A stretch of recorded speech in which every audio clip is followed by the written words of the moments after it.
बिस्मिल्लाहिर्रहमानिर्रहीम। अस्सलाम वालेकुम नाज़रीन, आप यूट्यूब चैनल देख रहे हैं। मैं इमरान ख़ान हूँ। नाज़रीन, मादरत मैं चाहता हूँ, थोड़ा मेरी तबीयत ठीक नहीं थी, उसकी वजह से एक दिन मैं अपना काम नहीं कर सका। लेकिन अभी जो तफसीलात हैं आपके सामने रखता हूँ। एक तो थोड़ा सा हम जायज़ा ले लेते हैं कि पाकिस्तान के साथ इस वक्त ओवरऑल सिचुएशन क्या है। पाकिस्तान की जो मईशत है मुकम्मल तौर पर तबाह हो चुकी है और उसकी गवाही IMF की एक रिपोर्ट ने दी है। IMF ने जो एक रिपोर्ट छापी है और ये रिपोर्ट पब्लिक नहीं की जा रही थी, हुकूमत पाकिस्तान की जानिब से इस रिपोर्ट को छुपाया जा रहा था। The governance and corruption diagnostic report, और ये रिपोर्ट जनवरी 2023 से लेकर दिसंबर 2024 तक के लिए रिपोर्ट है। और इस रिपोर्ट में IMF ने 186 सफ़हात पे बहुत सारी तफसीलात रखी हैं। पाकिस्तान में करप्शन, बैड गवर्नेंस और नाअहली की एक पूरी दास्तान है जो इस रिपोर्ट के अंदर छापी गई है। और कायद-ए-आज़म मोहम्मद अली जिन्ना के दौर से लेकर अब तक का एक मुवाज़ना किया गया है और कायद-ए-आज़म ने जो फरमाया था पाकिस्तान बनने के बाद उसका हवाला भी दिया गया। लेकिन सबसे बड़ा प्रॉब्लम पाकिस्तान का करप्शन को बताया गया है। इसमें जो एक जुमला है, करप्शन पाकिस्तान की हुक्मरानी का एक मुस्तकिल और जहरीला पहलू है। यानी जो करप्शन है वो पाकिस्तान के अंदर जो हुक्मरानी का तरीक़ाकार है उसके अंदर पैवस्त हो चुका है। करप्शन के बगैर पाकिस्तान में कुछ नहीं होता। ये मुस्तकिल भी है और बहुत जहरीला पहलू भी है।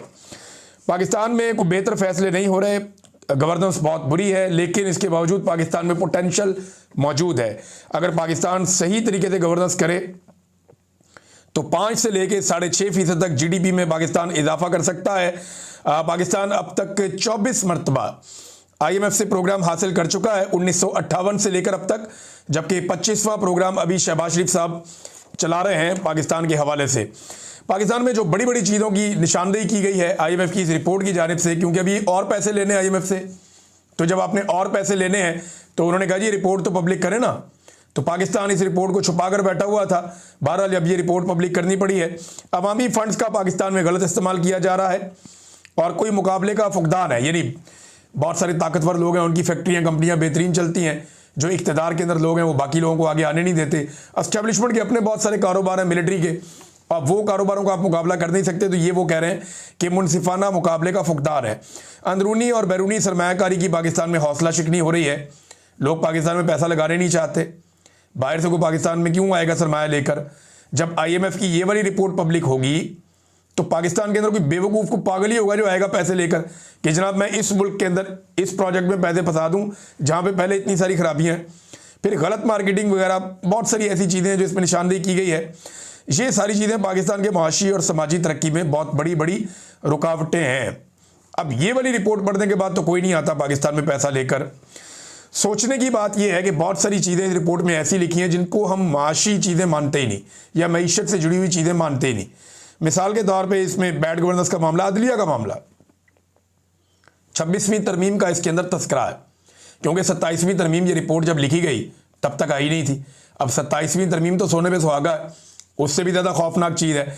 तो 26वीं तरमीम का भी इसके अंदर बाकायदा लिखा है और अदलिया बिल्कुल बेअसर हो चुकी है, कोई काम नहीं कर रही। इंसाफ पाकिस्तान में नापायद है। आप दुनिया में जिस भी मुल्क में जब भी पैसे लेकर जाएंगे आप सबसे पहले सोचेंगे कि आपका पैसा डूबना नहीं चाहिए। अगर कोई आपको धोखा दे तो वहाँ का निज़ाम, वहाँ की अदालत आपको फौरी तौर पे किस तरह इंसाफ फराहम करती है, आप ये सोचेंगे। अब पाकिस्तान के अंदर जो इंसाफ है ही नहीं। और IMF की रिपोर्ट में बहुत सारी और चीज़ें भी हैं, जैसे कि शुगर माफिया का बड़ा तफसीली उसके अंदर जिक्र लिखा हुआ है। बताया कि ये कार्टल्स कैसे काम करते हैं। ज़खीरा अंदोज़ी का तस्करा है 5300 अरब। ये वो पैसा है जिसका एक निशानदेही की गई है, जनाब इतने पैसे की वसूलियाँ हुई हैं। इस लेवल पे पाकिस्तान के अंदर करप्शन हो रही है जो सिर्फ उसका एक पहलू है। तो आप अंदाज़ा करें कि कितने बड़े पैमाने पर पाकिस्तान में करप्शन हो रही है। कीमतों में मसनूई इजाफा किया जाता है पाकिस्तान में। जाली अकाउंट्स, ये मैंने आपको पता है बहुत हमने इसमें प्रोग्राम किए हैं। शहबाज शरीफ साहब और जरदारी साहब दोनों के ख़ानदान जाली अकाउंट्स के केसेस के अंदर बाकायदा पकड़े गए थे। लेकिन फिर जब इनको इक़्तिदार दे दिया गया जनरल बाजवा की जानिब से तो इन्होंने NRO 2 लेकर अदालतों के अंदर वो केसेस अपने ख़त्म करवाए, बल्कि वो कवानीन ही तब्दील कर दिए जिनके तहत इनके ऊपर ये केसेस चल रहे थे। तो मनी लॉन्ड्रिंग जैसे जराइम का भी इसके अंदर जिक्र है और ये बताया जा रहा है कि अवाम बदतरीन मुतासरा फरीक है इस सारी सूरत हाल का, लेकिन शवाहिद होने के बावजूद किसी किस्म का कोई एहतसाब पाकिस्तान में नहीं होता। अदालती निज़ाम पे बड़ी संगीन उंगलियां उठाई गई हैं। इस रिपोर्ट में बड़ी तफसीली रिपोर्ट है, चंद चीज़ें मैं आपको इसमें और बताता हूँ।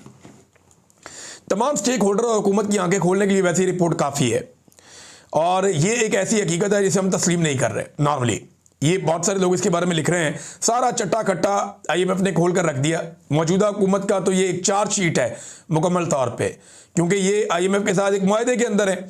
और इस रिपोर्ट में जो सबसे खतरनाक बात है वो ये है कि अदलिया और अदालती निज़ाम पूरी तरह से पाकिस्तान में बलडोज हो चुके हैं, और करप्शन पूरे समाज और माशरे का एक लाजमी हिस्सा करार दी गई है इस रिपोर्ट के अंदर। यानी इतनी पाकिस्तान में करप्शन है कि इसकी कोई इंतहा नहीं है, और हर लेवल के ऊपर करप्शन है, और करप्शन को ठीक करने के लिए कोई निज़ाम भी नहीं है। इमरान खान साहब जो करप्शन के खिलाफ बात करते थे, वो वाहिद आदमी था पाकिस्तान की सियासतदानों में जो कहता था कि सख्त एहतसाब होना चाहिए करप्ट लोगों का।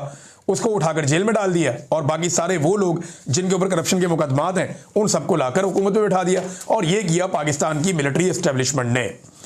अब मईशत तो मुकम्मल तौर पर तबाह हो गई। अमेरिका पाकिस्तान का वाइट सहारा है जो IMF से पैसे वैसे लेकर देता है, कर्जा वर्जा लेके अपना मुल्क चला रहे हैं, और अमेरिका के कहने के ऊपर इसराइल की हिफाजत की जिम्मेदारी भी पाकिस्तान लेने जा रहा है। हाल ही में पाकिस्तान ने वोट किया ना अक़वाम मुत्तहिदा में स्टेबलाइजेशन फोर्स के लिए डोनाल्ड ट्रंप के नुकात पे, तो उस फोर्स का मकसद ये है कि इसराइल को तहफ़्फ़ुज़ फराहम करना और इसराइल के लिए किसी किस्म का कोई ख़तरा बाकी ना रहे। और इंसानी हकूक़, आइन और अवामी मैंडेट की खुली खिलाफ वर्जियाँ पाकिस्तान में हो रही हैं। चीन से भी हमारी अब दूरी हो गई है, यानी पाकिस्तान के इर्द गिर्द जितने भी मुल्क हैं तकरीबन तमाम से हमने अपने मामलात ख़राब कर लिए हैं। इस वक्त अफ़गानिस्तान और भारत बहुत तेज़ी से करीब आ रहे हैं। अभी कोई और अफ़गानी वज़ीर जो हैं वो भारत पहुँचे हुए हैं और तजारत के ऊपर बातचीत हो रही है। और भारत और अफ़गानिस्तान के करीब आने से पाकिस्तान को प्रॉब्लम होनी चाहिए। उसकी वजह यह है कि एक के साथ पाकिस्तान की मशरकी सरहद है और दूसरे के साथ पाकिस्तान की मगरबी सरहद है। इन दोनों सरहदों के ऊपर ख़तरात पाकिस्तान मोल नहीं ले सकता। पाकिस्तान ने हमेशा से अफ़गानिस्तान के साथ अच्छे ताल्लुकात रखने की कोशिश की है, मगर मौजूदा दौरे हुकूमत में ऐसा नहीं हुआ। पाकिस्तान अमेरिका को खुश करने के लिए अफ़गानिस्तान के साथ भी एक अजीब व गरीब पंगे में जा चुका है। डोनाल्ड ट्रंप ने चंद बयानात तो दिए जिसमें भारत को तकलीफ हुई, लेकिन इस वक्त अमेरिका और भारत एक बड़े तजारती मुआहदे के करीब पहुंच चुके हैं।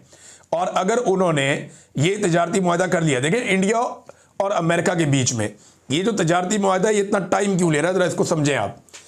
भारतीय जो सियासतदान है वो अपने मुल्क का फ़ायदा सोचते हैं। वो ये सोच रहे हैं कि एक एक चीज़ के ऊपर, एक एक बात के ऊपर वो नेगोशिएशंस कर रहे हैं।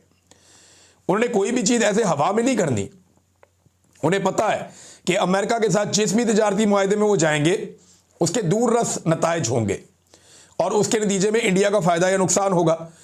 तो वो अपने जितने भी कारोबारी लोग हैं, क्योंकि इंडिया से बेशुमार चीज़ें एक्सपोर्ट होके यूरोप में, अमेरिका में, बरतानिया में हर तरफ जाती हैं, तो इंडिया अपने ताजरों का बड़ा नुकसान नहीं करेगा या अपने मुल्क का बड़ा नुकसान नहीं करेगा। वो किसी ऐसी डील की तरफ जाएगा जहां पे इंडिया को नुकसान ना हो और अमेरिका के साथ एक नफ़ा बख्श उनका तजारती मुआहदा हो जाए, और अमेरिका भी यही कोशिश करेगा। अब वो दोनों मुल्क अपने अपने मफाद में ये कर रहे हैं। पाकिस्तान के साथ तो जब सौदेबाजी करते हैं तो चार लोग बैठ के कहते हैं अमेरिका को जिद्दां ताड़ी मर्जी, यानी चार लोग जाते हैं बंद कमरे में फैसला करते हैं कि ट्रंप को राजी रखना है, जो कहता है मान लो यार, आंखें बंद करके, फ़र्क ही कोई नहीं पड़ता। और पाकिस्तान का जो तजारती हुजूम है अमेरिका के साथ वो बिल्कुल ही पीनट। इंडिया जितनी IT एक्सपोर्ट करता है पाकिस्तान की सारी एक्सपोर्ट मिला के भी इतनी नहीं है।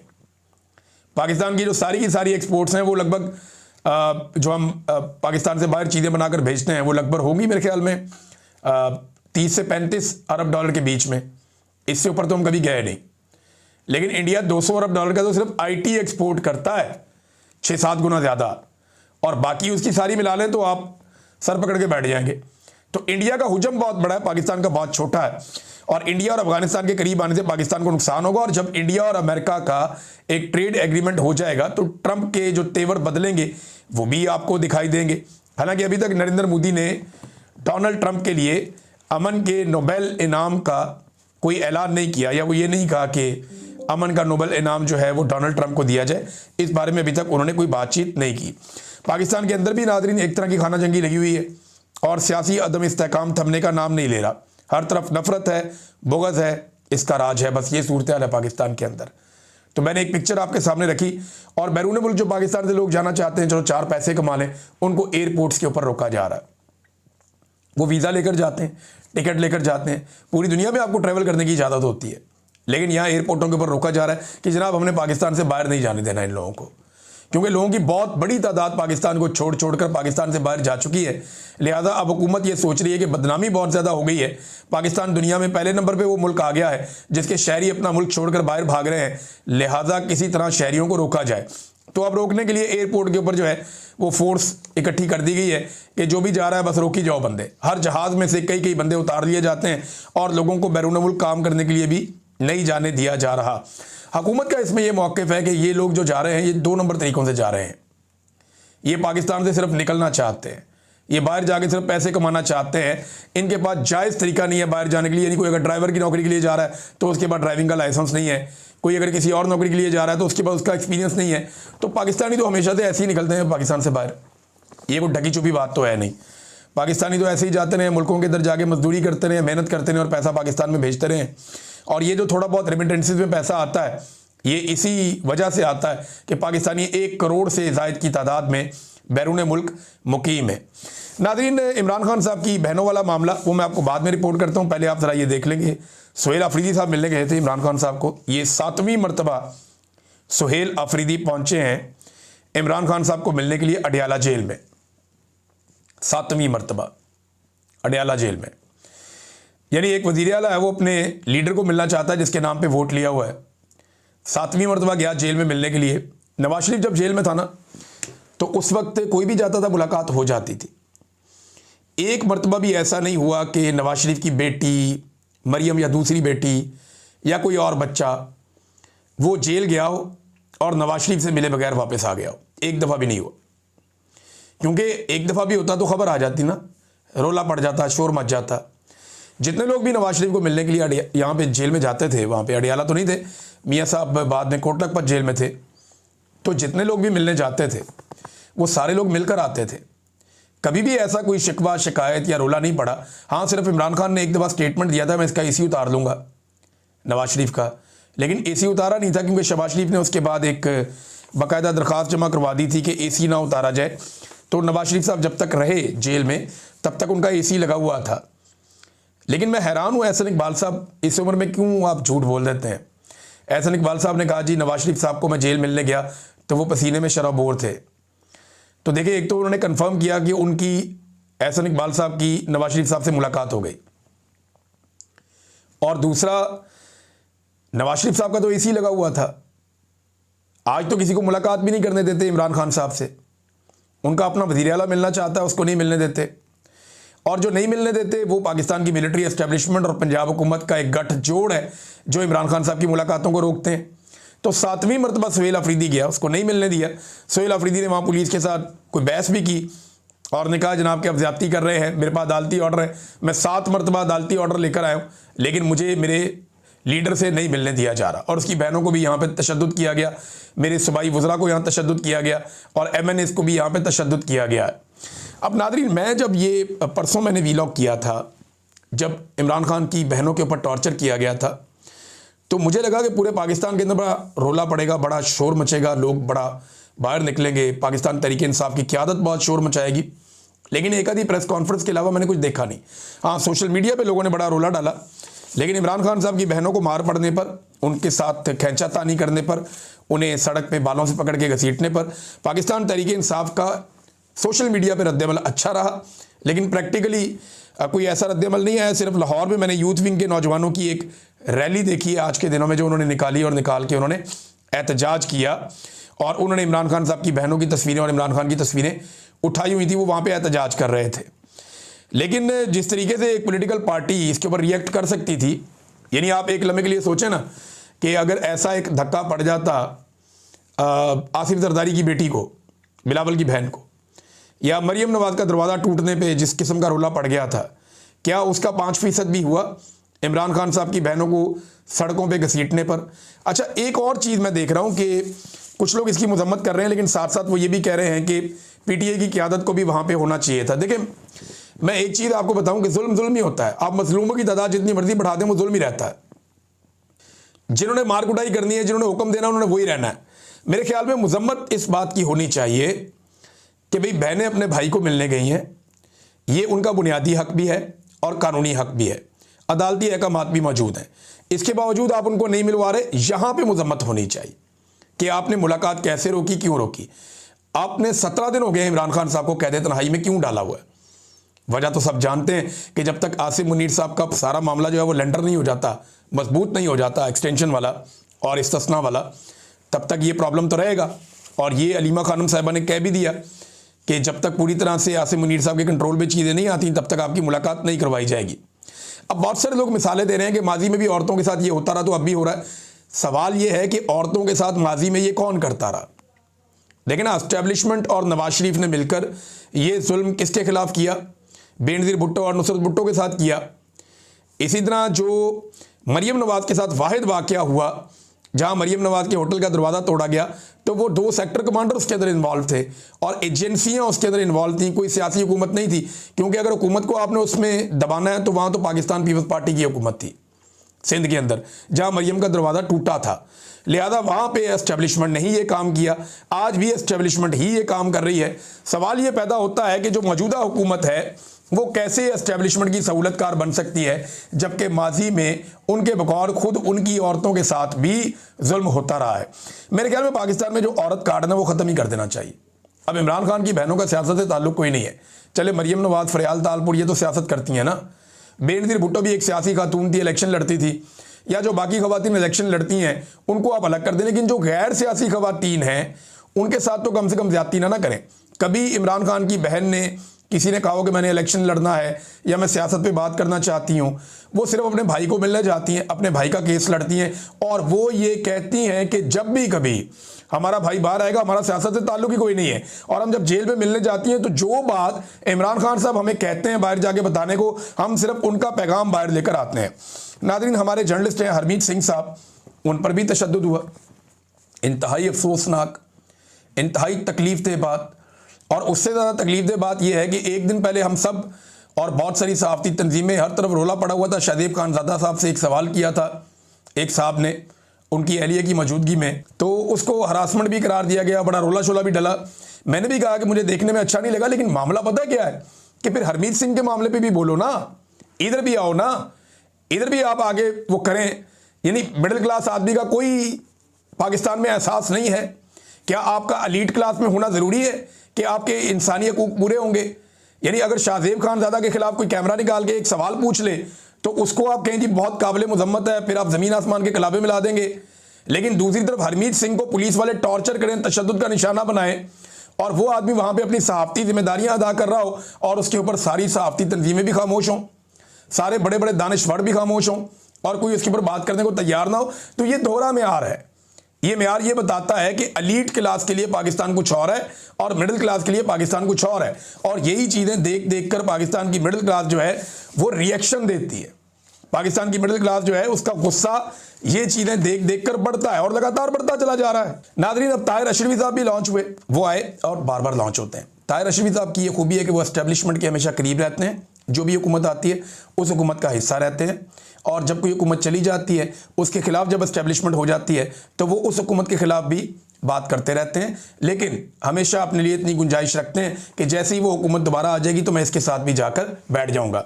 मुझे अच्छी तरह याद है ताहिर अशरफी साहब बहुत भाग दौड़ कर रहे थे, बहुत परेशान थे जब इमरान खान साहब की हुकूमत गिरने वाली थी। हर एक को फ़ोन करते फिरते थे कि अब क्या होगा, अब क्या होगा, क्योंकि वहाँ पर भी ये ओहदेदार थे। लेकिन जैसे ही इमरान खान साहब की हुकूमत चली गई तो फिर इन्होंने दूसरी तरफ अपने मामलात बना लिए। वैसे भी इनके जो अरब हुक्मरान हैं उनके साथ अच्छे मामलात हैं, उनके साथ जाकर मिलते हैं और उनके साथ ताल्लुकात इन्होंने कुछ बनाए हुए हैं जिस बिना पर पाकिस्तान में भी इनको पजीराई मिल जाती है। अब ताहिर अशरफी साहब जो हैं वो, लेकिन वो ये साबित करना चाहते हैं कि पाकिस्तान तहरीक-ए-इंसाफ या पाकिस्तान का सोशल मीडिया फ़ौज का दुश्मन है। नहीं, ऐसा नहीं है।